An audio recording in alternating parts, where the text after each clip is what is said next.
Welcome to the Glow Code podcast. My name is Kate Dove and I'm your host. The Glow Code podcast is a collection of bite-sized conversations designed to help you step into your main character energy, glow up, and connect with your femininity. This podcast is for the woman who wants to radiate her beauty from the inside out and move through the world with authenticity. Thank you so much for tuning into today's episode, and let's get started. Hello everyone, welcome back to the Glow Code podcast. I'm your host, Kate Dove. Today we are celebrating a little milestone for the podcast. We have reached 100 downloads, and I'm so grateful for just how much this podcast is already growing and the different topics that we are diving into. And I've been having a conversation in the DMs with someone that I connected with recently on these topics of femininity and love and relationships and everything that we dive into. And it just really re-solidified that drive in me to keep doing this and keep putting this out. And then just now is when I saw that we have hit, I believe it is 101, so we are over 100 downloads now. And this has truly been fun to do. I have loved sitting here making episodes and channeling and all of that. So we're just going to keep going and we're just going to keep diving into all these topics together. So I have noticed that there are already social media posts all over the internet of like 2026 is right around the corner. We are over halfway through 2025, and in the back of my mind I'm like, oh my god, we have like so much time left in the year. Like 2026, I can't even like think about it right now.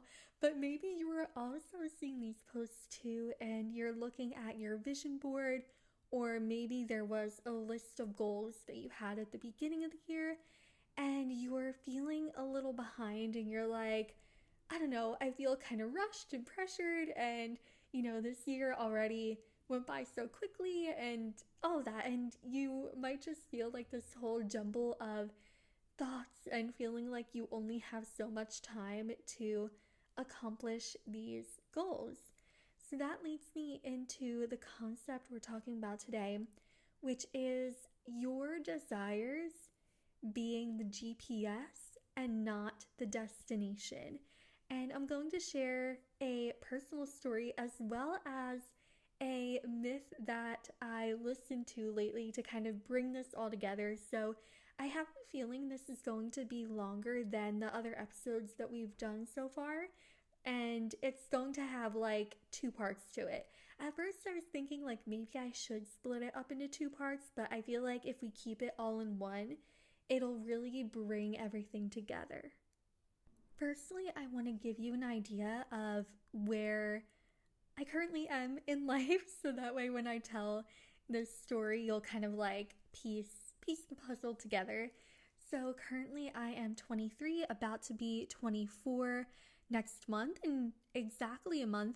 Actually, today is August 19th on the day that I'm recording. My birthday is September 19th.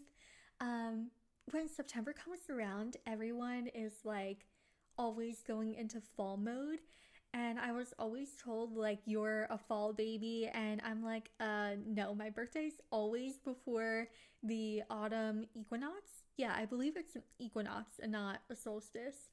So I always take pride in that, but I'm going to be 24 next month. I have been married for a little less than a year, and I currently have 4 romance books that are published, that I independently published. And these are books that honestly just poured out of me, that I channeled and wrote nonstop, edited nonstop, and then published. And afterwards, I told my husband, this summer I'm in creative postpartum, which in a way is kind of untrue now because I am doing this podcast and I already have ideas for the next books. But that's where I am currently. And when I was younger, I want to say like up until 13 years old, I was always very focused on I want to go to college, I want to have a career, and I was just so in love with that idea. And then around the ages of 12 and 13 is when my intuition really started to pop open. It started with just having like intuitive feelings of things that were going to happen. I learned about manifestation, and I also started to have dreams where I would predict things that were going to happen. But also around this time, my desires seemed to take a complete 180. I went from wanting to go to college and having a career and doing all of that in the traditional modern way to having this really strong desire to be a wife and a mom and to not have any career pursuits outside of that. And I had examples of women who did that in my life, and I did receive a lot of love and nurturing from those women. And so now when I think about it, I do think that could have played into that desire, but it just seemed to come out of nowhere. And I was really grappling with this desire because as I was entering high school especially, people would ask me, what do you want to do? What do you want to be? And I would honestly feel embarrassed, and I wasn't quite sure why I felt that way. And maybe it was because I felt like I couldn't provide an answer. Maybe it was because I was so uncertain because it just came about me all of a sudden. So then when I was 15 in my sophomore year of high school, we had to do an essay at the beginning of the year of our goals and aspirations. And I wish I still had this. I swear I have the notebook somewhere because I don't remember ever throwing it out. And I wrote about how I wanted to be a wife and a mom, and I literally poured my heart into this essay. Like, I even cried while I was writing it. Not that I showed that to anyone because I was so self-conscious about my emotions, but I did, and I was just so proud of it. I also had this plan in my mind of, I think I'm going to meet someone in high school, or I want to meet someone in high school, and I want to get married in my early 20s. And funnily enough, like, that has all happened. But when I wrote this essay at the time, I didn't know that. So I gave my teacher the first draft of the essay, and I remember she was reading it. She just had like this look of disgust on her face, and she looked up at me like she didn't move her head or anything. She looked at me from like above her glasses, and she said, "Is this all you want to do?" And I was so like embarrassed, and I shook my head, and I was like, "Yeah."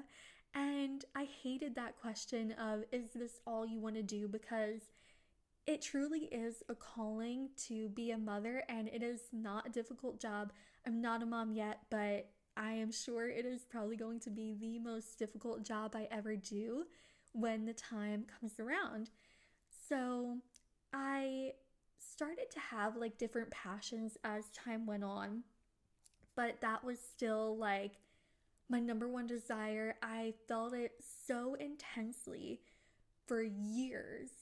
And then as I had these other passions that I wanted to bring into the world, I always had this feeling of it's not enough, and I was constantly frustrated by it. So then fast forward to last year when I started writing my first romance book, that feeling of frustration and feeling not enough started to go away. And it was so odd for me, and honestly, it's still a little bit odd for me because I was used to it for so long. I had become accustomed to essentially associating my passions and desires with frustration and feeling like I'm not doing enough or like I'm not good enough, and just this lack mentality.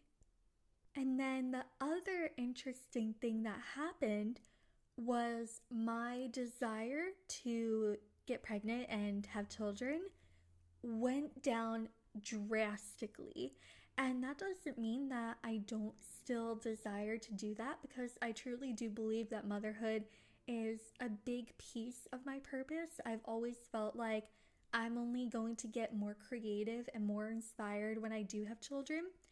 So that hasn't changed, but just the intensity in the way I had prioritized that desire for so long started to dwindle. And that was also really strange for me, because I was like, I'm not giving up. I'm only in my early 20s. And it was odd to go from feeling it so intensely and having like that fire in my heart about it, to just feeling neutral and just feeling calm and trusting the process, trusting the timing, and trusting the overall path of me, my partner, our relationship, our life, and all of that. Now, spiritually, when it comes to pregnancy and childbirth, that is all associated with the energy of creation. So sometimes if you have a dream about being pregnant, but you're not planning on it or thinking about it or anything, it can actually mean that there's something creative within you that wants to grow, wants to be nourished, wants to be birthed in the world. And I was thinking about this, I want to say maybe a month ago, because I was just reflecting on how much the emotions I held in my body have changed, how much my mindset has changed.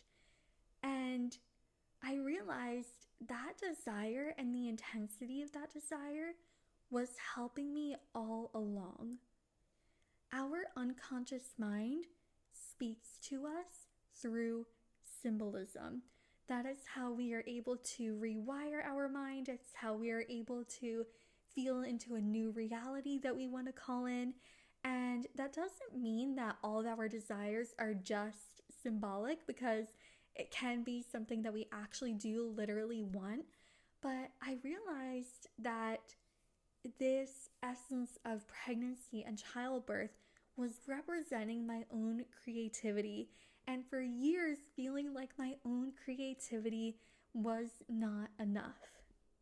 Not only was my intuition tuning into something that I truly do want in a literal sense, but it was also bringing me one of the biggest lessons around my creativity and urging me to find the value in my creativity, to find the value in my desires, and all of that leading me towards not feeling small and not shrinking myself, because I have always had a habit of that.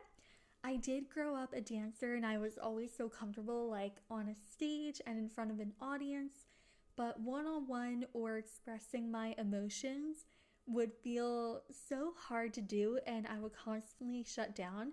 And little by little, that is still something I'm working on every day. But it clicked in my mind that the intensity of this desire came down because I started to see the value in my creative essence itself and the way that it brings beauty and aliveness to the world. So bringing this back to the reference from earlier in the episode of maybe you are looking at your goals or your vision board and you're thinking, oh my God, it hasn't happened yet. I want you to take a step back and not just see the visual of your goal or of your desire, but to feel into what it is teaching you now.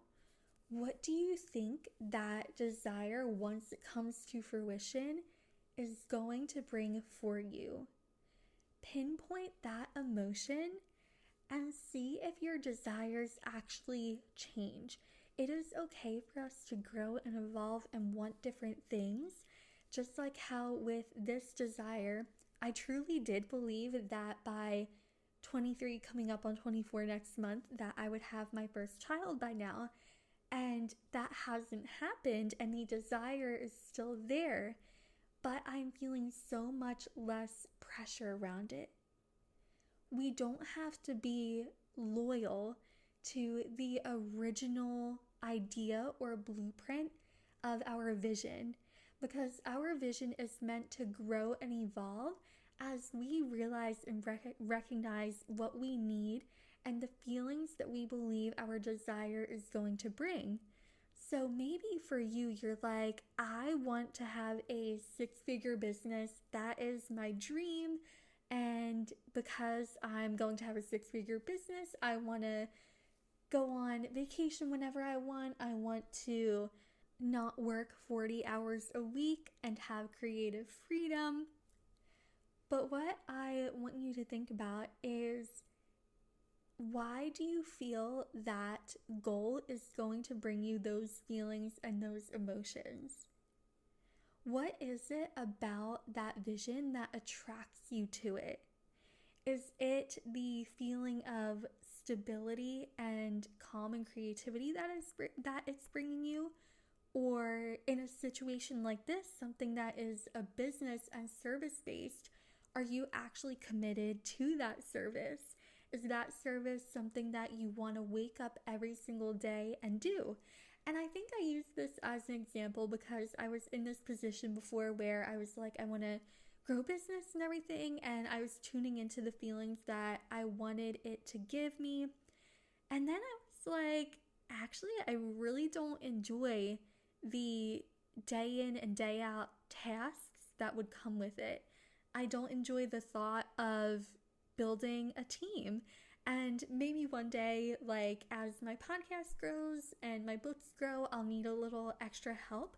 But everything that would be part of the stepping stones of running that 6-figure business just didn't feel good to me. It was more about the feelings that I was trying to chase within that vision rather than what I would need to commit to in order to get there. So when it comes to pinpointing these feelings, we want to start recognizing how we have those feelings in our everyday life. And you may have heard me referencing in previous episodes to write down these moments in your notes app on your phone, and the same applies here. So if you pinpoint that you want financial freedom, creative freedom, whatever it is, you want to start writing down how you already have those in your life every single day. It doesn't matter how big or how small it is. And what this does is, not only does it make us acquainted with these emotions that we want as a standard in our life, but it also starts breaking down anything that we are doing externally that actually doesn't feel good for us. So going back to that 6-figure business example, if you start connecting to these emotions and you recognize, actually, I don't enjoy having one-on-one clients. Actually, I don't enjoy checking my emails and answering my emails and committing to this project and that experience. Those emotions that you connected to actually gave you the clarity to have an external vision that will match what you want and what you value. We get so focused on the image, right? We get so focused on these stereotypical images of success and wealth and health and all these things without looking into the soul of the desire, what the desire is actually teaching us. Because it's not only going to serve us when it comes to fruition in our 3D reality, it is trying to teach us something now about our inner world, about our unconscious mind, about our identity. And that brings me into part 2 of this episode with the story that I listened to the other day. It's a Greek mythology story, and it is so loved by people. It is one of the most famous stories in Greek mythology, and I was like trying to search for if there was a really old version that someone had written and maybe it was passed down and translated. But I ended up finding a 2.5-hour YouTube video with the retelling of this story of Eros and Psyche. I'm going to do my best to make the gist of the story as simple as possible, but I do need to give you all the details to bring me to this concept that I really want you to grasp from this episode. In the story, Psyche is a mortal woman.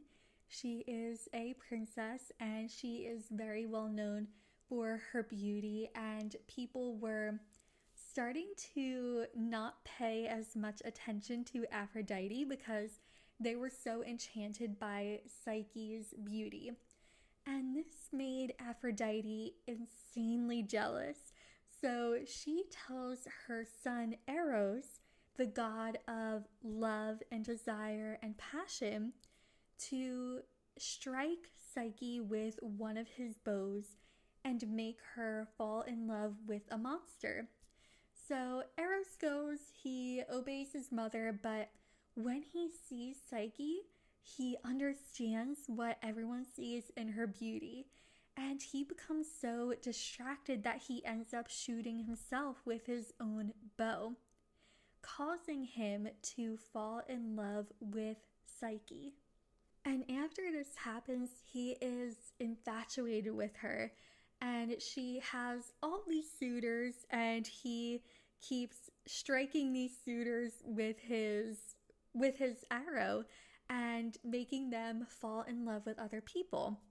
And at this point, Psyche's 2 older sisters have been married off, and everyone is like, if nobody wants Psyche or is going to marry Psyche, where does that leave the rest of us? Like, it causes chaos in the village because Psyche is so beautiful. That's what everyone knows her for. And she always had people's attention. So everyone was very on edge about this. And what happened was an oracle had seen that Psyche would marry essentially a monster on the top of a mountain, and that this monster would also be the cause of her death. So her family and all of the villagers, they bring her to this mountain that was in the vision, and they leave her there. And she's thinking to herself, where is this beast? Like, what's going to happen? She is just so in fear and distraught because this is essentially her fated death too, as the oracle saw. And what happens is she hears a voice in the wind. I forget how to pronounce the god's name correctly.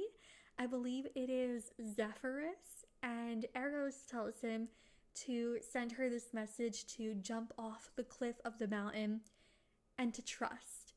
So she listens to the voice and she does, and the wind brings her to Eros's palace, and she is greeted by like butterflies and all this food and just opulence and abundance. And she hears a voice from Eros telling her that it is the voice of her husband, of her betrothed, but he doesn't tell her his name. And he tells her that they will meet at night. So they meet at night and she can't see his face or anything, and they actually really bond.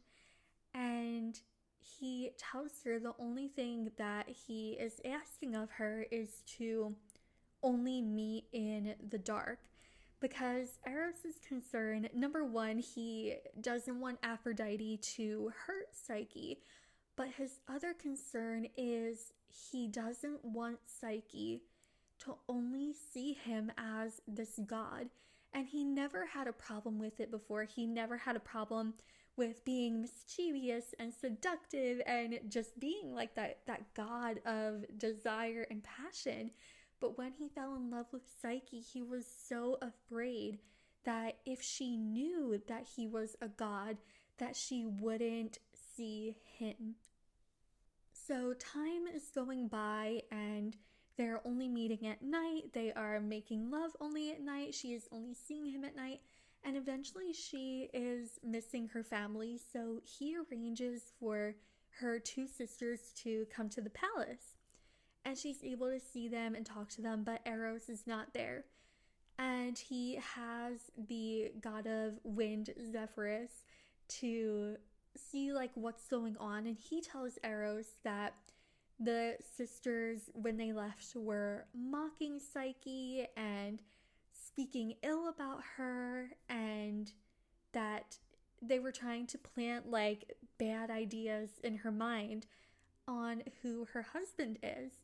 So that night, Eros tells Psyche what was heard, and Psyche tells him, I trust you and I love you, and at this point she is pregnant, but her curiosity takes over. And what we learn later on in the story is that her sisters told her, if this husband of yours is a monster, then what if the child you are carrying is a monster? And was it his plan all along for this monster that you are carrying to be the cause of your death, to unalive you in that way? So while Eros is sleeping, Psyche has a dagger in one hand and a candle in the other. And she accidentally spills the oil onto Eros. And he wakes up and she sees his face and she sees that he is a god and that he is beautiful and handsome. And she was telling her sisters, like, I think he is a god. And they were telling her, like, no, the oracle said that you were going to marry a monster. So it causes this argument between Eros and Psyche, and he leaves the balcony and she clings onto him and she falls into a tree. And at this point, Eros feels very betrayed by her and he goes to Aphrodite's palace, but he still loves her. And Psyche is now alone and she starts wandering, and she comes to the village that one of her sisters lives in, and there's an interaction she has with both of her sisters where she tells a lie that Eros no longer wants her, and that he wants one of her sisters. And through that lie, she sees that they were betraying her and that they didn't have her best interest at heart. So in the village, there is a group of people. I believe they are in a temple, and they receive a message that a reward will be given for whoever can bring Psyche to Aphrodite. But Psyche decides to essentially turn herself in. And so she goes to the palace of Aphrodite and she is being mocked and tortured. And Aphrodite tells her that if she can complete the tasks that she is given, then she will have her life, and if not, then her life will end. Very brutal in these myths. So Aphrodite comes up with these tasks for Psyche to do, and we learn that throughout these tasks she has Eros' help. There are multiple times where she hears a voice leading her to do something, or she has help from a certain animal. And we learn that Eros was part of all of that because he did still love her. And the final task involved her going to the underworld and retrieving this cream that Aphrodite wanted from Persephone. And it's a very long and brutal and painful journey. And she looks at her face in the river and she looks so disheveled. Her hair is a mess and she thinks to herself, I am no longer beautiful. Will Eros even want me? And so she decides to open the box that supposedly has the cream in it, but it's actually a shadow. Aphrodite had left a note in something that Psyche gave to Persephone, telling Persephone to put the shadow in the box and not the cream. And the shadow comes out and everything goes black. And the shadow basically starts, taking Psyche, and she is dying in her sleep. So Eros finds out that this is happening. He doesn't find out. He actually feels the moment that this happens. And Aphrodite, she is celebrating. She thinks that she won and that she is victorious. But Eros goes and finds Psyche, and he begins pulling this shadow out of her body. Then he sees an image of the three fates of the underworld, and they're holding a golden thread, and they essentially say that Psyche is a mortal and a goddess. She always is. How'd it go? She always was. She is one of us. It went something like that. And Psyche is revived, and her and Eros make up, and he brings her to Zeus, and all the other gods and goddesses are there, and Aphrodite, she's not there. And he begins telling the story of him and Psyche falling in love. Then they have an actual wedding ceremony and celebration, because they didn't have that. And Psyche is now a goddess. She then sends a message to her village, and I forget if it's just her village or mortals in general, and she tells them Aphrodite is the most beautiful. Please worship her for her beauty and love, because I am the goddess of spirit. And at the end of this story, her and Eros have their daughter, and she has multiple pronunciations I've heard, but the most common that I've heard is Hedone. And this is where the word hedonism comes from, because she was the goddess of joy, of pleasure, of excitement. I don't think there is a whole story that goes along with her. I think she's more of just a figure in mythology. But what I found so interesting about this whole story was that the god of love and passion with the goddess of spirit, of soul, birthed the goddess of joy, of pleasure.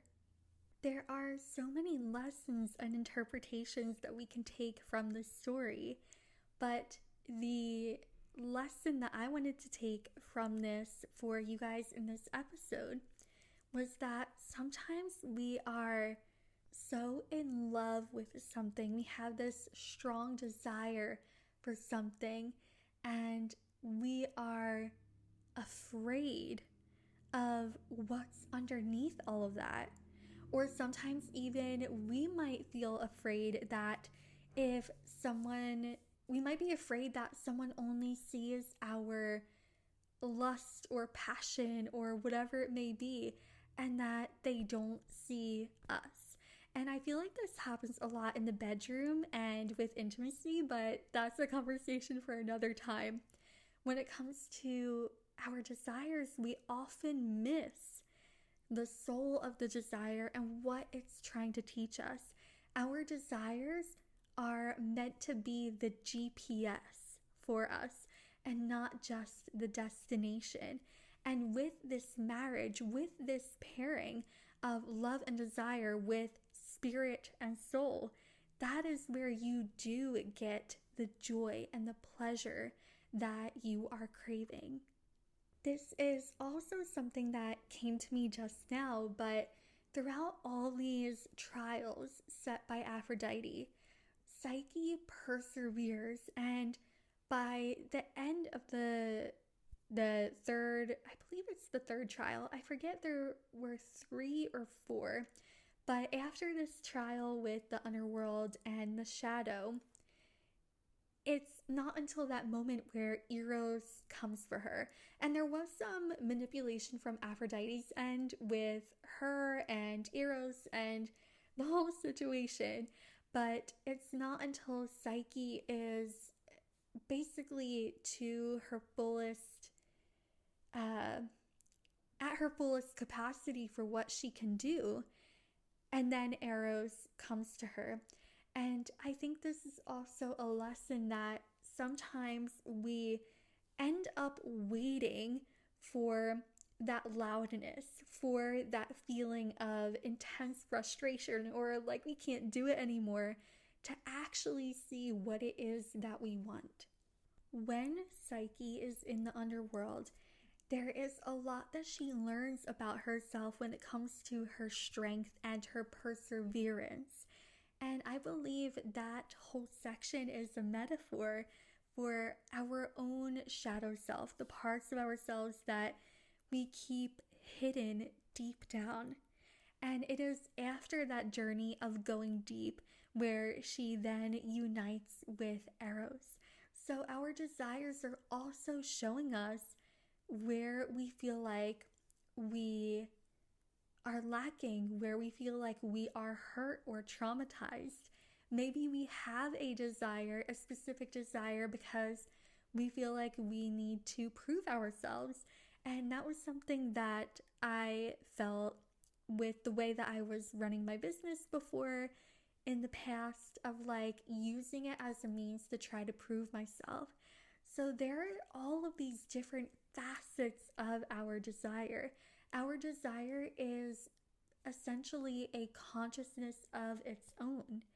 And I believe that when we treat our desires as if it is another soul or another person, rather than this end result, that is where we can find clarity.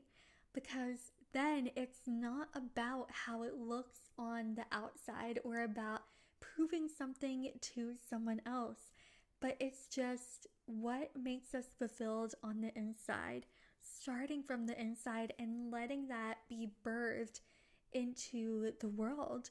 You know, when people have children, they don't decide consciously what that child is going to look like. That child takes on a personality and an appearance of their own because they are an individual. So when we combine that love and that passion of Eros with the archetype of Psyche, of that soul, that spirit, that journey of ascension, that is where we are able to birth our pleasure. Our desires are not meant to be this linear journey of I need to do these steps and these things in order to get there. It's a journey of ascension. It's a journey of our identity, learning what we need to let go of and what we need to implement in order to become that person, become that woman who has what we desire. That desire gets to be the invitation for our own soul growth. And Psyche could have remained mortal. She could have given up and not gone to Aphrodite. She could have forgotten about Eros, but she was in love with him. She fell in love with him on her own terms. And that love led her to persevere through these trials and challenges. And through each trial and challenge, she felt gratitude and she gave thanks. And even in the moments where she wanted to give up, what was on her mind was that love and that desire. And it was from that place where she would see the trial from a different perspective, where she would come across certain circumstances that would happen within the trial that would make it easier for her and lift the weight off of her shoulders. And she even went to the underworld and she went through that journey. And on the way back from the underworld, she came down the path that she entered the underworld through, and she felt stronger because she knew what to expect. On the way back, everything was actually more intense. Everything she felt hurt more, especially there was a point where there were souls trying to grab onto her and hold her back and ask her for help, and she kept going because it was that love and that desire that kept her alive, which was matched by Eros' presence and him seeing her in honestly her weakest moment. And of course, like in a love story in real life, like that doesn't have to happen. Like it doesn't have to be super duper dramatic in order for someone to truly see us. But he loved Psyche throughout her growth and throughout her ascension. So when we recognize these parts of the desire that are hidden beneath the surface, or even in our own identity, our desire actually becomes deeper. It becomes stronger and not more intense in a sense of like our body holding and feeling the intensity, but it being stable, because ultimately that is what we want with our desires. We don't want to use excitement to fuel our manifestations. We want to use stability. You may have heard, get excited about your manifestations, but actually excitement is a byproduct. It is not the emotion that we want to fuel our manifestation. Instead, we want to work with this marriage of soul and desire and going on that journey through the underworld, coming out of it and feeling alive and going through this ascension to then be met with the joy and the pleasure and the excitement that we are craving. Because once we actually receive that desire, we're not going to feel any different when we wake up in the morning. This is the part of Psyche's story where she was and is and always will be a goddess.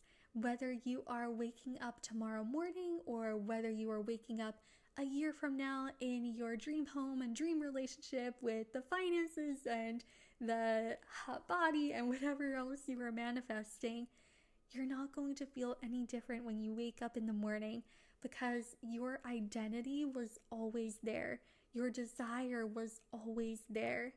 And your external visions might look different once you attain the things that you want now, but desire doesn't change. Instead, it melds and works with and makes room for your psyche, your inner goddess of spirit and of soul. Thank you so much for tuning into today's episode. If this resonated with you, be sure to leave a review and to follow me on my social media at Read Kate Dove on Instagram, or you can find me on Substack by Kate Dove. Thank you all so much, and I will see you in the next episode.